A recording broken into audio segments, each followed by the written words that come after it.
Miss Kristen, go ahead. Good afternoon. We are so glad that you're joining us today on this special installment of Empower Hour. Today we have a wonderful program planned for you talking about fall prevention and home safety. We have our Doctorate of Physical Therapy students joining us today from the University of Evansville. So welcome to all of you, and we are very much looking forward to your presentation. So I will pass it along to these gentlemen. All right.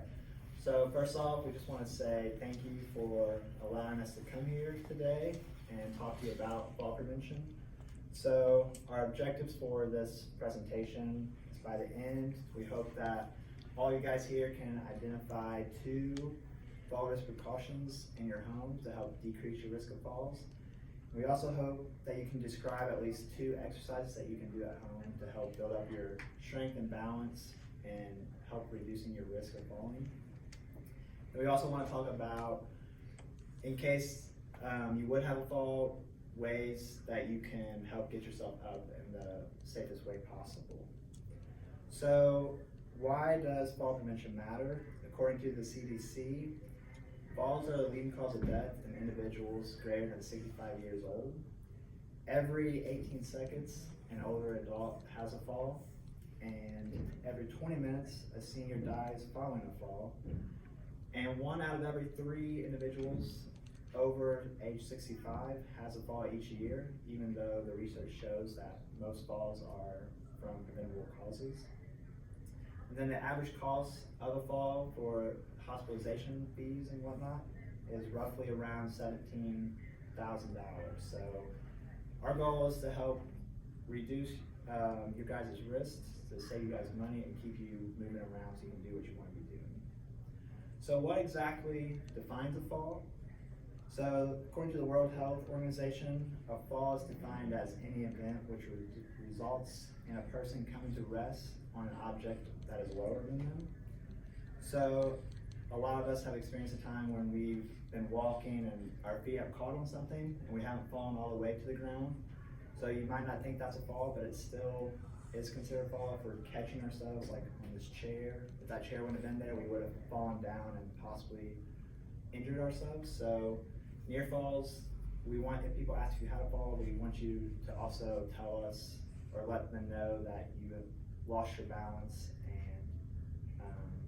would have fallen if you didn't have something to grab onto.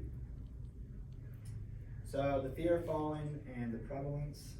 So as we age, the fear of falling tends to increase, especially in women, and it's associated with the decreased satisfaction of life, resulting from decreased mobility and not being able to perform the social activities that you're accustomed to doing. So if you're unable to do what you want to do in the community, this can result in increased depression, and it's associated with the progressive decline in mental and physical performance.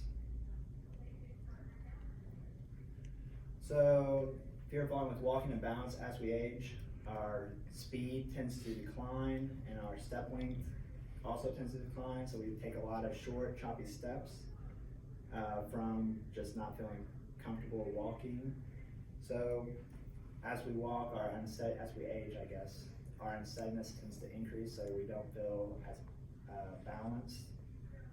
And our reaction times are slower too, so if things are in your way, you might not be able to react as fast as you once could when you were a little younger. And then as you age, you also have increased difficulty performing dual tasks, so walking and carrying something is a little harder than it once was, so we want to work with that. And then a lot of the research is showing that your walking speed is correlated with your amount of independence. So the research shows that walking speed greater than 1 meter per second is indicated of greater independence with your activities of daily living. And then any gait speed or walking speed less than 0.6 meters per second tends to require a little bit more assistance doing stuff around the home and possibly the need for assistive devices and whatnot. So we don't want you to just increase your speed to try to reach this. We want you to walk safely, but we want to try to work up your abilities so that you can get to that cutoff score.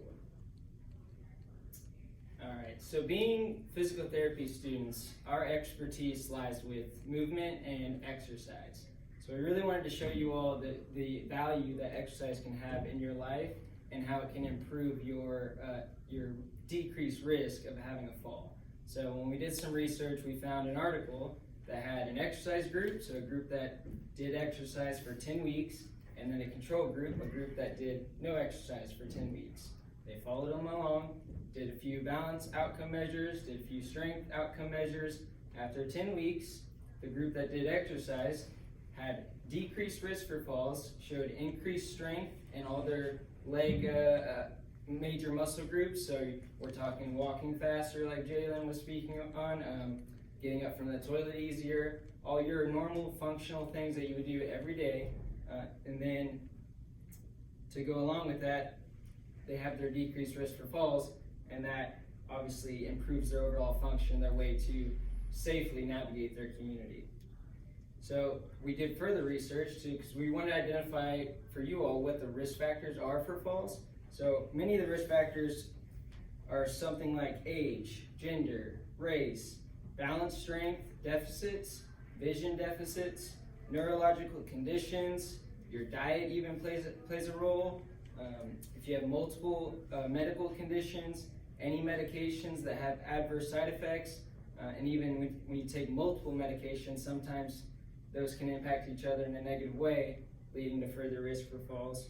And then lack of resources, things like this, gyms like we're in right now, and then lack of social integration, like you all eating lunch together as a community, getting to socially integrate with each other and actually be able to spend time with each other leads to increased risk for falls. Now, I know I just read a long list of risk for falls. A lot of those are modifiable, or we can change them or improve them so that we don't have as big of a risk to have a fall. And this includes strength, your balance and coordination, your exercise, what we're going to discuss here shortly. What Jalen was discussing, your gait, so you're walking, how fast you're walking, and how big is your stride length. Are you taking good steps where you're clearing over an object if it's in front of you and you're able to clear it without catching it? Nutrition, back to your diet, eating healthy meals. Your shoes, what shoes are you wearing? Flip-flops, house slippers? Are you wearing a good stability tennis shoe that's able to actually adapt to your step each time you take a step?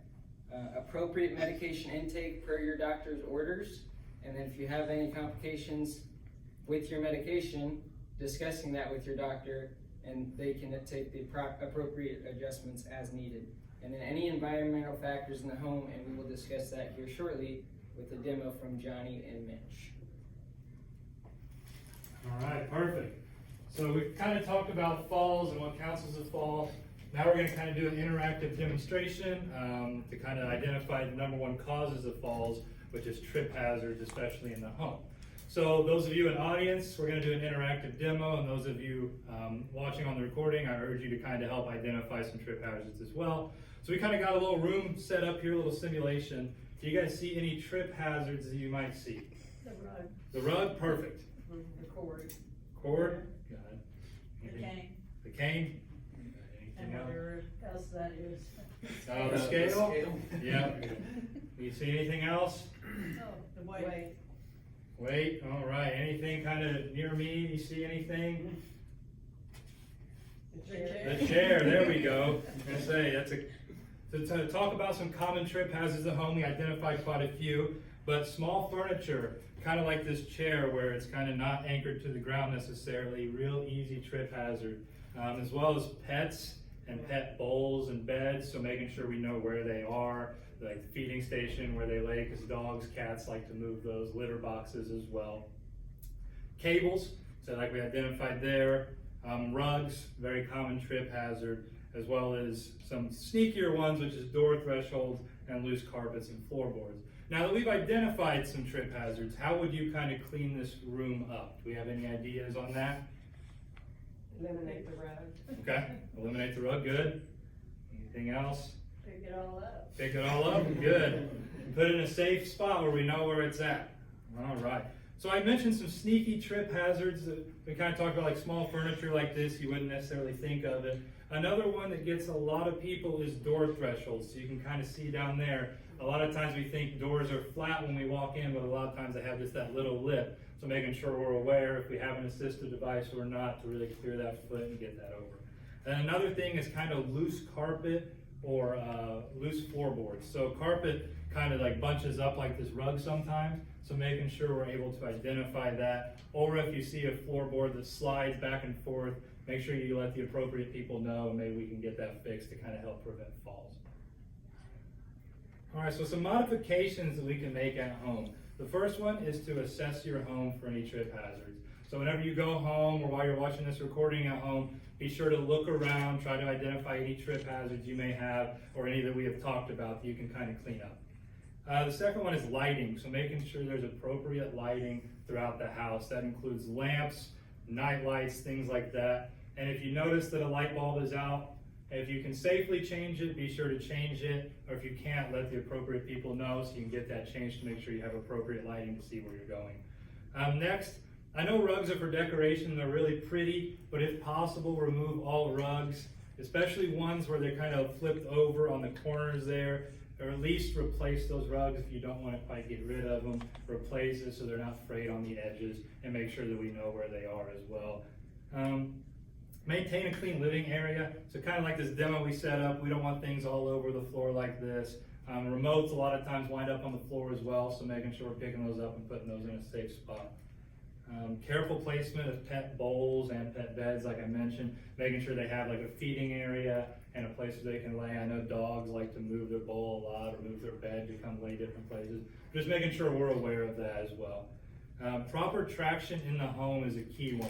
So whether that be grippy socks, which I've brought, I'm going to say you guys can pass this around as well. You might have seen them. Just something with some traction on the bottom, or even having shoes like tennis shoes or slippers that kind of like slide on to provide full support. Just set it designated as houseware and house shoes.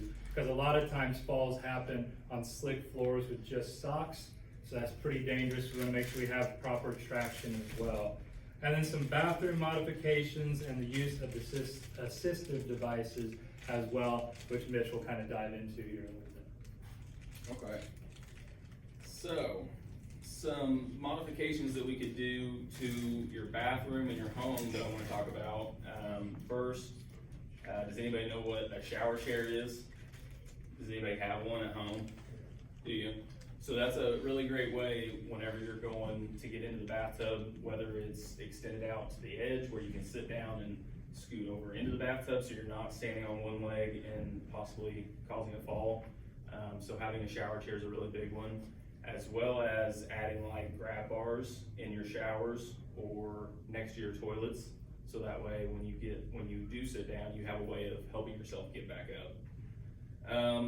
Another big one is the bottom of the shower can get really slick. So adding like a non-slip mat in the bottom of your shower is a really great way to also help prevent falls. And then, as Johnny was talking about earlier, having a well-lit home. So at night, like if you have to get up to use the bathroom or get a drink of water or anything like that, you definitely want to have lights throughout your home. So like in your hallways, if you have like night lights, having lights on your nightstand, easily accessible to turn on just before you get up, just so you can see where you're walking, is a big key. And then, like Tyler was talking about earlier, there's a ton of risk factors. So mixing of medications, and some medications can cause you to have poor balance, and then as well as like just getting older and having decreased vision and stuff like that. Importance of assistive devices. If you need one, definitely it's good to have one. If you feel unsafe as you're walking throughout your home or out in the community, it's always a good idea to use an assistive device if you need it. They provide more stability. They aid in your ability to walk more normally. They decrease the likelihood of falls. And it's also important to have a proper fitting one. So we brought in a walker, and I don't know, does anybody use walkers or canes or anything like that? Okay. So when we're fitting for walkers, we always want to go, the handles should be at like the crease of your wrist. So as you can see, this one's a little bit short for me. So what we're gonna do is show you how to adjust it. So it's got these little buttons here, and all you gotta do is just push that button in, and we'll slide it up one click on each leg, and we'll see if that will fit better. And this is the same for a cane as well. Also brought a cane. Okay, so as you can see, that's a lot closer to the crease of my wrist. So this would be a proper height for me when I'm using this. And then also some precautions for walkers is you don't want to get too far behind, especially with the ones that have wheels on them, because they can slide out from in front of you and possibly cause a fall.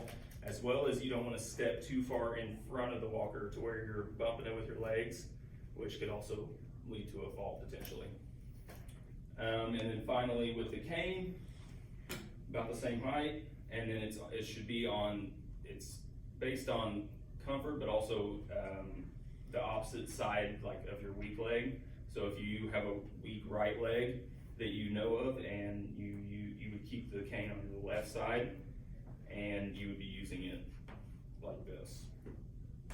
So never getting too far out in front or too far behind with the cane is a really big key to ambulating, walking. And then Pat and Andrew are going to talk through some different exercises you guys can do. Alright, hi everyone. I'm going to do us a favor real quick and get our tripping hazards out of the way here.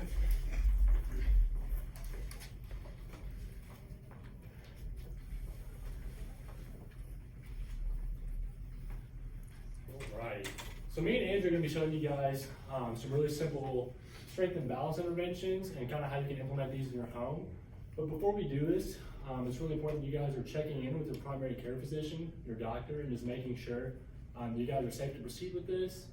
If you guys haven't exercised in a long time, it's important to just check in, make sure your cardiovascular health, everything else is okay. And like Tyler mentioned before, if you're on a lot of medications, sometimes these can act a little bit differently when you're getting up and moving around for the first time a little bit. So we're gonna get into some strength exercises.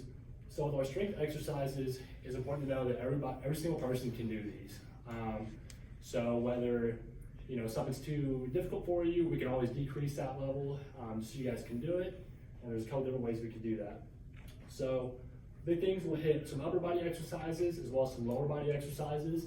In addition to these can be done while you're standing up, or they can also be done while you're sitting down in a chair, maybe throughout the day, a couple different times. So the first one we're gonna do some upper body exercises. So I'm gonna move this, and I'm gonna have Andrew take a seat for me. So with some of our upper body exercises, all these are gonna kind of encompass movements that we're doing every single day. So the first we're gonna do is gonna be called kind of a shoulder press. So I'm gonna give this to Andrew. This is a 5-pound dumbbell, and if that's too heavy for him, we can do like a 1-pound dumbbell, or even if that's too much, we can do no weight at all. So with this, we kind of have our shoulder up in this position right here, and you kind of see like, it's almost like an L here. That's how you know you're gonna be in the right form for it. And with that one, just be pressing up towards the ceiling. So you guys can think of this as like reaching up in the cabinet for a glass, or really anything. So you can do this with just one arm by itself, or we can do this with another dumbbell. It will look just like this. So like we said, we do this exercise kind of for our shoulders up here when we're reaching up top to grab something. So the next one we're gonna do is gonna be working on our biceps. That's gonna be all this muscle kind of right through here. And this is gonna be kind of just doing this motion here. So with that, we can do with dumbbells like this. And again, if 5 pounds is too heavy, we can drop that down to maybe 3 pounds or 2 pounds, or whatever's appropriate for you all. If you guys don't have a dumbbell, a quick fix you guys can do. This is a bear band. So this is just kind of an elastic band, gives a little bit of resistance. So for this, I'll have Andrew step on it, kind of hold it here, and then he'll grab this side, and he's gonna do the same motion there. So these are really cheap and inexpensive. You can find these at a lot of different stores like Walmart or Meijer, or even sporting goods stores kind of like Dick's and Academy Sports. So that's gonna be for our biceps, and again, we can do that sitting down in our chair, or we can do it while we're standing up. So the next one we're gonna do is gonna be also an arm exercise, which is be for the muscles on the back side. So that's gonna help us keep our elbow nice and straight. So these are our triceps back here.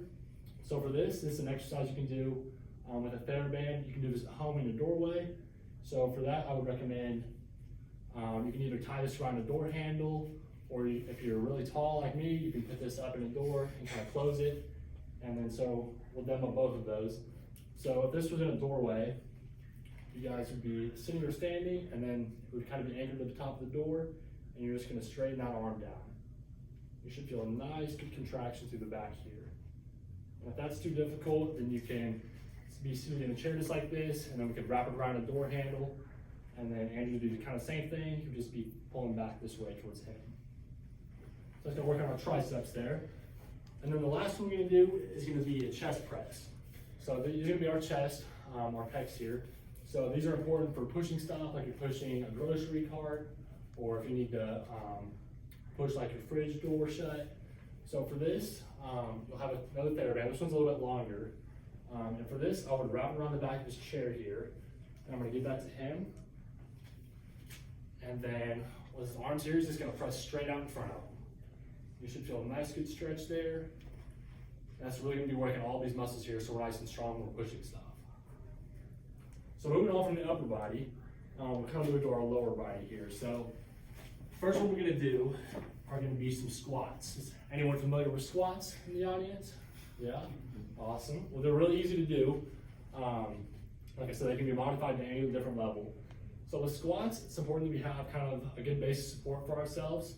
So if you feel like your balance isn't the best, you can have your walker kind of out to the side of you. And then we'll have kind of our feet like shoulder width apart, just like Andrew is here. And he's figured actually a little bit wider so it's a little more stable. So when we do our squat, all we're gonna do is you can hold on to something kind of to the front of you, to the side of you, and then we'll just go down to a little bit of the squat, and then we can rise back up. So it's gonna be really important for standing up, like when we're getting up from our favorite lounge chair, or we're getting up from the toilet. It's really important we have good strength in these muscles, and kind of our glutes back here so we can stand up nice and tall. And if that's too easy, I will give Andrew a weight here, and he can kind of hold on to this with his arms close. Now for those of you at home, I would recommend having someone kind of spot you and be there next to you, just so if you were to fall, they're there, they can help you. So Andrew is gonna do the same thing, just kind of go nice and down, and good, you can come back up. So that's a good way to modify that. If that's too much, then we can take that weight away from him. So next one we're gonna do will be seated in our chair. We're gonna be working on these muscles called our quadriceps. So these muscles are really important for strengthening our leg out. So if you've all been to physical therapy at all, I'm sure you've seen our weighted cuffs. So what these do is they just kind of hook onto your ankle here. So I'll have you demonstrate first. I'm gonna have Andrew keep this leg out nice and straight. Good, and then you can relax. So this is important to make sure that you have a really good contraction and you're really focusing on holding it and not just rushing through. If that's too easy for you, then this is a 2-pound weight, and you can go all the way up to like 5, 6, or 7 pounds. You just kind of wrap it around here, and then you go all the way around, and you just have a little more resistance there, which makes it a little bit tougher. So again, we're kind of just working on that. You do that on both sides, and I'm gonna try to get about 10 to 15 reps of those, depending on how well you can tolerate that.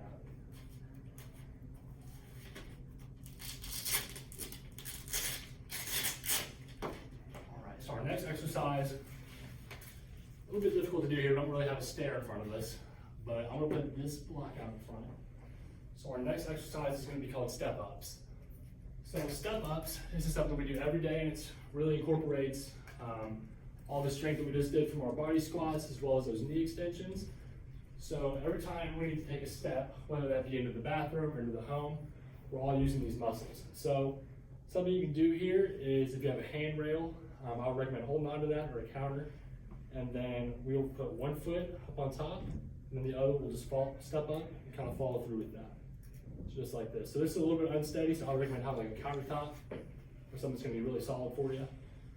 This is about maybe a 4-inch step.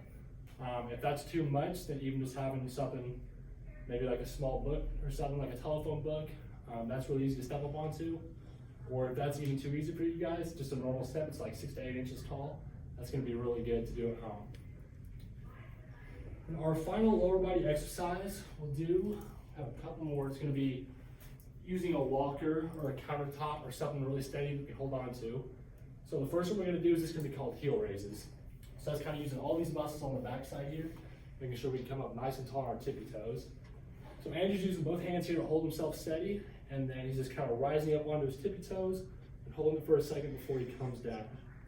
So that's gonna be really important again for kind of stepping up into something like your home. And then the next thing we can do from that, it's gonna be in the same position, is gonna be kind of just taking our toes and taking those up off the ground a little bit. So like Andrew's doing, he's staying up really nice and tall, and he's just kind of leaning back just a little bit, and he's getting those toes up off the floor. So that's gonna be important for working all these muscles, and that's gonna help reduce fall prevention, or improve fall prevention, because it's going to really help us clear this foot off the ground, or anything that we might trip on. So making sure that we can bring those toes up and really clear any obstacle we have is gonna be great for reducing falls. So the next thing we'll get into, we will work on some balance exercises. So like I said before, I really recommend having a walker or a countertop, and even someone else at home to help you with these, just because these are really challenging exercises. So with challenging balance, we can do that a couple different ways here. So the first way is just gonna be to have like a normal base support like we had, your feet kind of shoulder width apart, and then we'll just kind of have a walker or something out in front of you. You can hold on to it if you need to, and then we'll just kind of hold there, and that's a good way to just challenge your balance at first.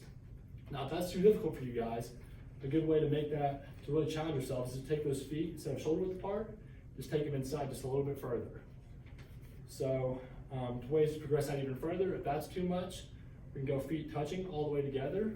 And if you're doing awesome there, just looking to hold on to stuff, let's try one foot right in front of the other. So this is gonna be really difficult, but it's a great way to challenge your balance. And it'll just be great when you're walking to the supermarket, if someone cuts you off or something, you can kind of anticipate that. Another way to challenge that is just to close your eyes. So visual system makes a big difference in our balance, and just closing our eyes and taking that out makes it extremely difficult. So with Andrew here, he's got great balance with his eyes open. We'll have him close his eyes for just a second, kind of guarding him here. And he's holding on here, but you can see he's got a little bit more sway there. And it's a little bit more difficult for him. So that's another great way to challenge it. So in terms of support, Andrew is using two hands to hold himself up. So that's a really good way to make sure you're safe all the time with someone else there with you. But in case that's too easy, you want to challenge yourself a little bit, you kind of, instead of kind of holding on, you just take your fingertips and have those kind of balance in there for you. And that'll give you the opportunity to catch yourself, but you can also kind of test out how you do by yourself. Moving on from that, you can go and just having one hand holding on to support yourself. And then from there, if you're doing awesome there, you can just kind of take one or two fingers and just kind of tap and make sure you can keep yourself up right there. And then eventually, if you guys are doing awesome, we can move into using no hands. Like I said, I would still have something in front of you just so you can grab onto just in case. I mean, that'd be the next way to challenge your balance. So some specific exercises with balance are going to be some like cone taps. So we have this block. I set that right in front of Andrew. I'm going to have Andrew hold himself up, and he's just going to try to tap that cone block there. So again, this is something you can do with like a glass at home or just a phone book. Just reach out and try to alternate legs, tap that. The one that we've already done is tandem stance. So having one foot right in front of the other. So Andrew's going to do that and just kind of hang out here for a little bit. And then moving on from that, something that we do every day is going to be stepping. So stepping in all four directions. So Andrew's going to kind of step up into one direction up front, and then he'll kind of move back. And then we can kind of step out even side to side.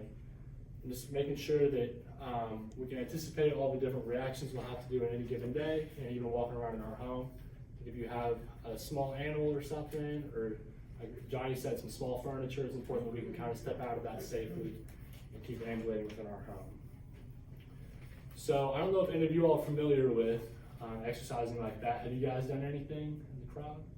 They have an arthritis class here, 1:30 today. Awesome. So Great. I go to that. And you do kind of some exercises like that? Yeah. Awesome. And we line dance too, and Yeah. there's a lot of steps enlightening. I think you Yes. just step here, step there, Yeah. very good for your mind to Absolutely. remember the steps and your body too.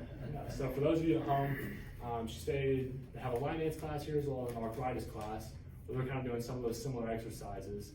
What about any strength training? Are you familiar with any of that? What they do at the arthritis class, we do things with the weights, Mhm. like what you were talking about, and occasionally they do the bands. And, Yeah. just a lot of the exercises that you were showing, Awesome. so. Yeah, so again, she stated that a lot of these exercise classes are kind of doing some of these similar. So if you guys are familiar with any of these exercise classes, these are exercises you can take and do at home. So specifically for some of these exercises, you can do anywhere from like 3 sets of 10 to 15 repetitions, depending on how fatigued you get. If you want to hit upper body exercises all one day, that's great. Or you can kind of alternate between upper body and lower body exercises. In addition, if you're someone that's getting a little bit more tired with some of these, then let's sit down and take a couple rest breaks in between the exercises. Just make sure we're safe and we're able to complete all of these. In terms of balance exercises, we can do anywhere from 3 to 5 minutes of exercise a day, or 5 to 10, depending on your energy level and how you guys are feeling with them. So like we said, finding out what support you guys need is important. It's different for every single person, but knowing that you'll have something stable to hold on to, and possibly someone else that are with you is going to make sure you're the safest when you're doing that.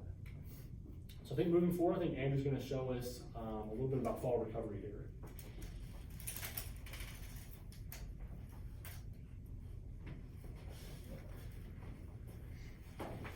All right, so as we've been stating, that this whole thing's about fall prevention, but as we know, not all falls are preventable.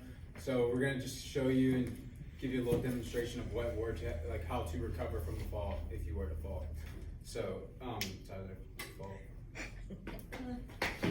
All right, so this one will be from the back. So the first thing you wanna do if you do happen to fall and hit the ground is just kind of make sure that you're calm. Like if you're getting in a rush or anything, like you're not gonna think clearly. So just trying to calm yourself, and then kind of just an assessment of your body, of just making sure nothing's broken or nothing's like wrong. And if something is wrong, call for help. Hopefully, if you have a phone or anything that can alert someone to come and help you. But say you do that assessment and you find that nothing's wrong, what we'll do is you'll roll over to your side and then roll onto your hands and knees, and then Tyler, walk your way over here and then what you're gonna want to do is find a nice piece of sturdy furniture so that will help you assist in getting back up. So Tyler's gonna prop his hand up here. He's gonna use one of his knees, preferably the down, whichever one is your stronger leg, to get up, and then I'll have you push up, stand, and then sit down in the chair, and then kind of just recover from that fall and just take it some time before we get up and move around again as we just suffered a fall. Alright, well, I'm just going to summarize everything. So, first thing we're going to go with is falls are easily preventable, and if you do fall, the repercussions afterwards could be potentially dangerous or life-threatening. So it's important to kind of implement some of these things to make sure that we're not putting our life in any type of danger. And then, like Johnny was talking about, be careful with your surroundings. Whenever you enter a room, look around, assess the room, find those tripping hazards, avoid them, move them, do whatever you need to do, get them out of the way so that you don't fall. And then home exercise programs are easy, they're cheap, you don't necessarily need a lot of the weights or anything. You can use things at home, like a can of soup is around 1 pound, so you can use that if you need to. So they're easy, they're cheap, they're not hard to do. Do them whenever you're sitting on your couch, whenever you have time available. That will help greatly. And then don't be afraid to ask for help, either from a family member, or if you feel like when you're walking, you're unsteady, you are starting to slow your speed because you don't feel steady when you're walking. Ask someone, ask your doctor for some type of assistive device. It's nothing to be ashamed of. No one will judge you. You're doing yourself a favor, and you're doing everyone else around you a favor as well. Because if you're safe and they know you're safe, they're going to be a lot happier. and then just make the necessary adjustments that you notice that you need to make as you continue to age, or if you start noticing day to day, like your vision's getting worse or whatever, just take whatever adjustments you need to do. All right? What questions do you guys have for us? When I do the weights, I hurt. I mean, I'm sore right in here, Mhm. both places.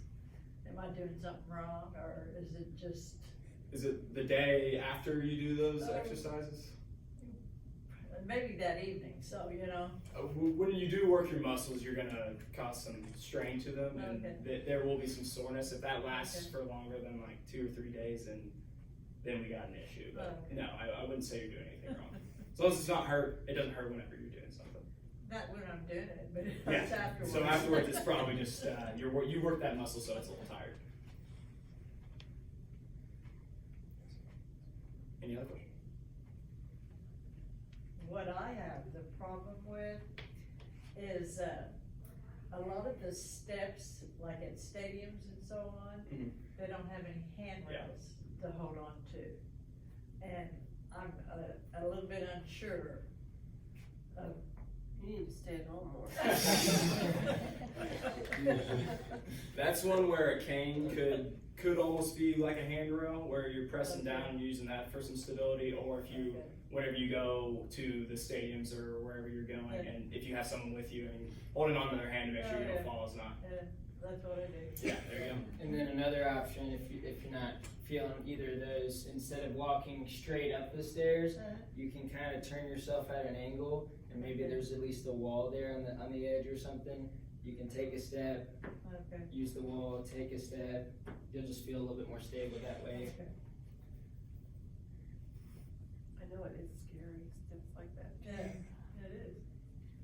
Yep. Yes, sir. Do you have any of these exercises on paper where a person can, I'll forget it. So we can send that to you for sure. So we can email that to Kristen and get that so she can share it for you. So we'll put all these exercises on one pamphlet, one paper, and then we'll send this out so that any of you at home that want it can have it.